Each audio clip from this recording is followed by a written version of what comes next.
Hello everyone, welcome to best kitchen at company. मैं एनम और आज हम लोग आए हैं अपनी टाकली रोड नासिक साइट पर, जहां पर हम 4 BHK रो हाउस पूरा फुल फर्निश कर रहे हैं। इससे पहले कि वीडियो स्टार्ट हो जाए, अगर आपने चैनल को सब्सक्राइब नहीं किया है तो चैनल को सब्सक्राइब कर लीजिए और नोटिफिकेशन की बेल आइकन कॉल पर क्लिक कर लीजिए ताकि मेरी हर आने वाली वीडियो आपको टाइम पर मिले। इस प्रोजेक्ट में ऑलरेडी क्लाइंट रहने के लिए है घर में, तो हम इस पूरे प्रोजेक्ट में स्टेप बाय स्टेप प्रोसीजर के साथ जा रहे हैं।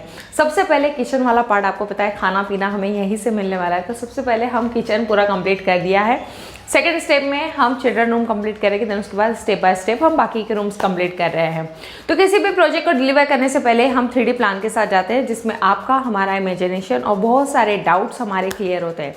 तो पहले आप देख लीजिए किचन की स्पेशली 3D, तो मैं आपको क्विकली एक्सप्लेन करती हूँ।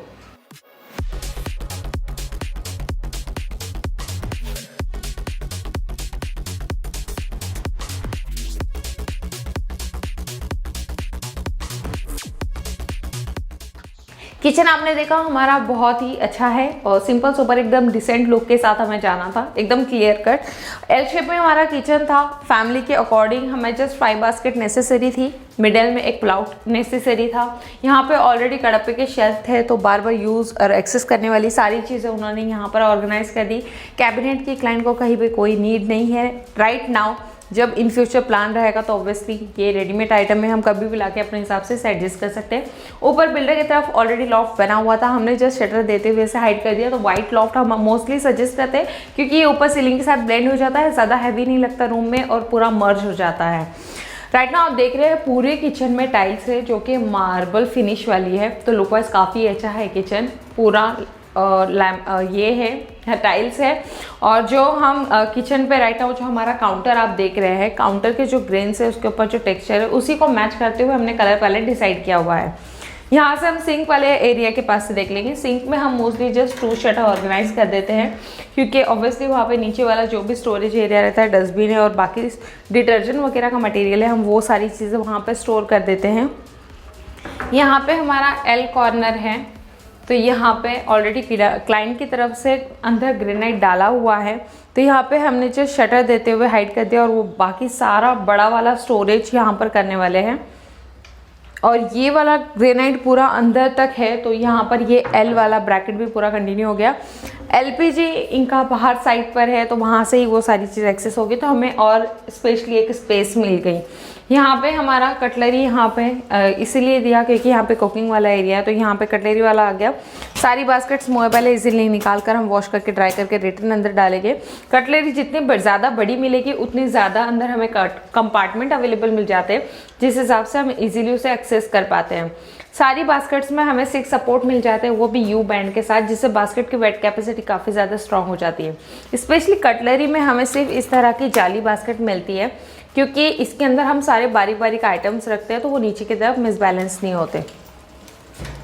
बाकी की बास्केट अगर आप देखोगे तो सारी वायर बास्केट्स आती है क्योंकि हमारा मल्टीपर्पज़ स्टोरेज सॉल्व करने के लिए बास्केट होती है। ये भी सारी बास्केट्स मूवेबल होती है। सारी बास्केट हम अपने स्टोरेज के अकॉर्डिंग एक्सेस कर पाते हैं, यूज़ कर पाते हैं। लास्ट वाली हमें थोड़ी डीप में बड़ी मिलती है, जिसमें हम अपने बड़े बर्तन स्टोर करते हैं, लाइक कढ़ाई, कुकर, इस तरह से। मिडल में एक पुलाउट दे दिया जो कि ग्लासेस और इनके कांच के जो भी आइटम रहेंगे उस हिसाब से वो इसमें स्टोर करने वाले हैं। हर क्लाइंट अपने हिसाब से ऑर्गेनाइज करता है जो उन्हें एक्सेस करने के लिए ईजी होती है। ये कप ससर बास्केट हो गया, जिसमें मोस्टली हमारी ज़्यादातर छोटी थालियाँ है, तो सारी छोटी थालियों के हिसाब से इसे ऑर्गेनाइज किया गया है। सारी बास्केट 1 रॉड बाइंडिंग के साथ आती है, जिससे बास्केट की वेट कैपेसिटी काफ़ी ज़्यादा अच्छी हो जाती है। लास्ट वाली थाली बास्केट मिडल में 2 रॉड एक्स्ट्रा देते थे ताकि छोटी बड़ी थाली सारी चीज़ें इसमें अच्छी तरीके से बैलेंस बनाए रखें। ये हमारी 5 बास्केट नेसेसरी, मिडल में एक पुलाउट, उस हिसाब से काफ़ी अच्छी तरीके से ऑर्गेनाइज हो गया है ये वाला सेटअप। कलर पैलेट की अगर हम बात करेंगे तो जो हमारा काउंटर टॉप था उसी को मैच करते हुए हमें कलर चॉइस करना था, तो हम लोगों ने वाइट रेड कलर इसे ले लिया है और वाइट कॉम्बिनेशन के साथ इसे कर दिया है। तो ये दोनों कलर कॉम्बिनेशन हमारे कवर हो गए क्योंकि यहाँ पे वाइट टाइल्स भी है, उस अकॉर्डिंग। एसएस स्टॉपेज हैंडल हमारा यूज़ हुआ है। अंदर का जो मटेरियल है मैंने एसएस बताया, एसएस हमारा 202 जिंदाल ब्रांड का है और चैनल हमारी गोदरेज की यूज़ हुई है यहाँ पर। और इनसाइड जो मटेरियल है प्लाई का वो है BWP boil waterproof, both side laminate है, इनसाइड पूरा व्हाइट आता है, आउटसाइड जो भी आप चॉइस करते हैं उस अकॉर्डिंग है। तो ये हमारा किचन टूर था। अब हम बाकी के बेडरूम का भी टूर कर लेते हैं। तो अभी राइट नाउ हम चिल्ड्रन रूम में आ गए हैं। चिल्ड्रन रूम हम स्टेप बाय स्टेप, जैसे कि मैंने कहा क्लाइंट ऑलरेडी रहने के लिए है, तो हम स्टेप बाय स्टेप प्रोसीजर के साथ जा रहे हैं। सबसे पहले अब हम चिल्ड्रन रूम वर्क पूरा फिनिश करने वाले हैं। यहाँ पे लॉफ्ट ऑलरेडी बना है, 3D में आप जिस हिसाब से देख रहे हैं इस हिसाब से हम पूरा लॉफ्ट कंटिन्यू पैक कर देंगे। और ये वाले कॉर्नर में हम वार्डरोब ऑर्गेनाइज कर रहे हैं। एग्जैक्ट वार्डरोब के सामने वाला पार्ट हमारा स्टडी टेबल वाला एरिया हो जाएगा। यहाँ पे टेबल ऑलरेडी इसी तरीके से रहेगी क्योंकि ये सफिशिएंट है हमारे क्लाइंट के लिए। हम इसके ऊपर जस्ट स्टोरेज वाला ब्रैकेट पूरा कंटिन्यू करने वाले हैं। तो यहाँ पे एक स्टोरेज पूरा यूनिट हो जाएगा। जहाँ पे ऑलरेडी मैट्रेस नीचे डाली हुई है, यहाँ पर हम बेड पूरा ऑर्गेनाइज कर रहे हैं विथ साइड टेबल के साथ। तो चिल्ड्रन बेडरूम का ये टूर, यहाँ पे इतना नेसेसरी फर्नीचर है तो पहले हम इतना कर रहे हैं। अब हम चलते हैं मास्टर बेडरूम की तरफ। तो अब हम मास्टर बेडरूम में हैं। चिल्ड्रन बेडरूम हमारा सामने है और एग्जैक्ट इस साइड पर अभी हम जहाँ है ये हमारा मास्टर बेडरूम है जिसे वॉशरूम अटैच है। इस वाले बेडरूम में हम जब फर्नीचर ऑर्गेनाइज करने की बात कर रहे थे तो ऑब्वियसली हमें बहुत ज़्यादा दिक्कत हो रही थी क्योंकि यहाँ पर हमारा बालकनी है, बालकनी का शटर भी ओपन होगा और उस हिसाब से सामने के रूम का भी एक्सेस वाला शटर है। फिर डायरेक्टली वॉशरूम वाला एरिया आ रहा है और उसके बाद हमें एक कॉर्नर में स्पेस मिल रही है जहाँ पे हमें अगर किंग साइज वार्डरोब बैठाना है तो वो ऑब्वियसली जगह स्पेस मैच नहीं हो पा रही थी। और यहाँ पे हमारा डायरेक्टली स्लीपिंग वाला एरिया आ रहा था। तो हम चाह कर भी बेड की डायरेक्शन नहीं बदल सकते क्योंकि दिशा के अकॉर्डिंग ये स्पेस ठीक था। तो इस हिसाब से प्लान किया गया है। जैसे आप पहले 3D देख लीजिए। 3D के हिसाब से हमने डिसाइड किया कि हम पहले यहाँ पे पूरा एक किंग साइज वार्डरोब ले लेंगे। ये स्पेस हमारी कवर होने के बाद यहाँ पे हम इस डायरेक्शन के हिसाब से बेड ले लेंगे और बेड के बाजू में हम एक साइड टेबल ऑर्गेनाइज करें जो कि 2 पर्पस सॉल्व करेगा। उसी के साइड टेबल के ऊपर हम एक ड्रेसिंग टेबल पूरा ऑर्गेनाइज कर रहे हैं जो कि side table and dressing table दोनों का पर्पस सॉल्व हो जाएगा। तो यहाँ पे हमारी दिशा और जो भी उससे रिलेटेड चीज़ें थी वो चीज़ें भी हमारी सॉल्व हो गई और जितना हमें फर्नीचर अपने अकॉर्डिंग सेट करना था वो भी चीज़ हो गई। हमें इस रूम में प्रॉपर तरीके से प्राइवेसी मिल गई क्योंकि जहाँ पे हमारा स्लीपिंग एरिया था वो हमारा कवर हो गया, वॉशरूम एरिया वाला पार्ट वो कवर हो गया, यहाँ पे हमारा डायरेक्टली ओपन वाला पार्ट आ रहा था बालकनी का डोर का वो भी क्लियर हो गया और मेन डोर ओपन होते तो डायरेक्टली फेस के सामने बेड नहीं चाहिए था तो वो भी चीज़ एक कॉर्नर में जाके ये चीज़ भी कवर हो गई और हमें यहाँ पे अपना स्टोरेज वाला एरिया भी आ गया। अब बात ऐसी है कि अगर मैं एक एक रूम साइज आपको एक्सप्लेन करूँ तो आपको ये चीज़ का भी आइडिया आता जाएगा। ये रूम लगभग 10 फीट बाय 13 फीट का रूम है जिसमें अगर मैं डक वगैरह का मैंने कवर नहीं किया है, जिसमें एक मोटा मोटा हिसाब आपको बता रही हूँ। तो जब फाइनली हम यहाँ पे पूरा वर्क स्टार्ट करेंगे तो वो टाइमिंग पे मैं सारे बारीक से बारीक मेजरमेंट्स भी आपके साथ शेयर करूँगी ताकि अगर आप भी कुछ इस हिसाब से प्लान करना चाहो, अपने घर का कंस्ट्रक्शन चल रहा हो तो ये सारी छोटी छोटी चीज़ें भी हमें ध्यान रखनी चाहिए कि किस हिसाब से हमें एक सेटअप रखना है क्योंकि दिशा के हिसाब से हम अपना स्लीपिंग वाला एरिया नहीं चेंज कर सकते हैं।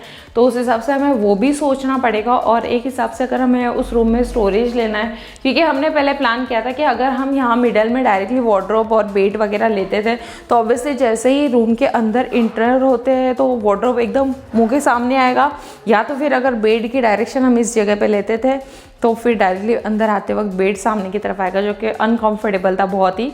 फाइनली ये डिज़ाइन हमारी फाइनल हुई है। अब हम चलते हैं मास्टर बेडरूम 2 में। तो अभी हम राइट नाउ मास्टर बेडरूम 2 में हैं। मास्टर बेडरूम 2 में भी हमें सेम है। सामने की तरफ हमें बालकनी आ गई जो कि 2 ओपनेबल शटर के साथ एक्सेस की जाती है और उसी की तरह यहाँ पे हमारा स्लीपिंग एरिया है क्योंकि ऑब्वियसली जो मैंने आपको फर्स्ट वाला मास्टर बेडरूम टूर कराया वो इसी के पीछे है, ये वॉल सेम है उसकी। तो यहाँ पे स्लीपिंग वाला एरिया भी हमारा कंटिन्यू हुआ है डायरेक्शन और यहाँ पे हमारा मेन एंट्रेंस है और यहीं पे हमारा बैक साइड पे वॉशरूम है जो कि इसी रूम से कनेक्टेड है। यहाँ पे हमें एरिया बहुत अच्छे से मिल गया था क्योंकि ऑब्वियसली हमारा स्लीपिंग एरिया और डोर जो था वो 2 ओपनेबल है तो ऑब्वियसली अगर हम एक से भी एक्सेस करेंगे तो इजीली हम उसे यूज़ कर पाएंगे। तो यहाँ पे हमने किंग साइज बेड ले लिया है और 2 साइड टेबल ऑर्गेनाइज कर दिए हैं और यहाँ पे जो हमें स्पेशली वॉल मिली थी वॉशरूम वाली वॉल, तो यहाँ पे हमने वार्डरोब विद ड्रेसिंग ऑर्गेनाइज कर दिया है और उसी के ऊपर जितना स्पेस हमें मिल रहा था उतनी स्पेस पे हमने लॉफ्ट कवर कर दिया है। तो इस हिसाब से ये रूम का हमें सेटअप मिल गया। तो अब बात करेंगे फोर्थ वाले बेडरूम की। तो आपको पता है हम किसी भी घर में आते हैं तो हमारा एक अपना एक फर्नीचर होता है, पुराना फर्नीचर, जिसे हम कभी भी फेंकना नहीं पसंद करेंगे। तो कुछ उसी तरह का फर्नीचर होता है जिसका हम यूटिलाइज करना चाहते हैं अपने सेकंड होम में। तो बिल्कुल उस फोर्थ वाले बेडरूम में हम कुछ 50-50% के हिसाब से सारा फर्नीचर ऑर्गेनाइज कर रहे हैं। वहाँ पे उनका एग्जिस्टिंग फर्नीचर है वो यूज़ करने के साथ साथ हम वहाँ पे बेड, साइड टेबल और लॉफ्ट ये सारी चीज़ें एक फाइनल करने वाले हैं। तो वो बेडरूम हम सबसे लास्ट में स्टार्ट करेंगे। ऑब्वियसली जब यहाँ पे मिडल वर्क चलता रहेगा वो वीडियो भी मैं आपके साथ शेयर करती रहूँगी कि अगर आप भी किसी घर में इस तरह रहने के लिए तो हम इस तरह के स्टेप बाय स्टेप प्रोसीजर के साथ भी जा सकते हैं। ये पूरा फर्नीचर हम मॉड्यूलर के साथ जा रहे हैं क्योंकि हम किसी भी तरह का यहाँ पे चैलेंज फेस नहीं करना चाह रहे क्लाइंट। तो यहाँ पर हमने ये बहुत अच्छा टेक्निक रचा है, प्लान किया है कि यहाँ पे हम पूरा रेडी करके लाएगा और यहाँ पे जस्ट एक 2 डेज में पूरा एक बेडरूम का फर्नीचर असेंबल हो जाएगा। तो जैसे कि मैंने कहा क्लाइंट रहने के लिए, तो यहाँ पे हम स्टेप बाय स्टेप प्रोसीजर के साथ जा रहे हैं। सबसे पहले चिल्ड्रन रूम पूरा कंप्लीट करके दे दिया जाएगा, देन 2 डेज का ब्रेक लिया जाएगा बीच में। फिर मास्टर बेडरूम पूरा कंप्लीट करके दे दिया जाएगा, देन 2 डेज का ब्रेक दिया जाएगा क्योंकि हर रूम में एक अपना अपना सेटअप ऑर्गेनाइज हो जाएगा। फिर उसके बाद वो नेक्स्ट रूम में शिफ्ट होकर फिर हमें वो अवेलेबल स्पेस मिल जाएगी, फिर हम वहाँ पे वर्क स्टार्ट करेंगे। कुछ इसी प्रोसीजर के साथ हम पूरे घर में गुजरने वाले हैं। तो आप इस सीरीज़ में बने रहिए क्योंकि अगर आप भी इस तरह की चीज़ें देखते रहोगे तो शायद आपको भी बहुत सारे आइडियाज़ आ जाएंगे कि आप भी कुछ इस तरह का ऑर्गेनाइज कर सकते हैं, इस तरह का सेटअप कंटिन्यू करके अपने घर में फर्नीचर ऑर्गेनाइज कर सकते हैं। तो चैनल पे बने रहिए, प्लेलिस्ट में स्पेशली बने रहिए क्योंकि बहुत सारे वीडियोस में आपको बहुत सारे मोटे मोटे आइडियाज़ भी मिलने वाले हैं। चैनल को सब्सक्राइब कीजिए, वीडियो को लाइक कीजिए और जितना चाहे उतना शेयर कीजिए। मिलते हैं अगले नए एपिसोड के साथ, तब तक के लिए बाय।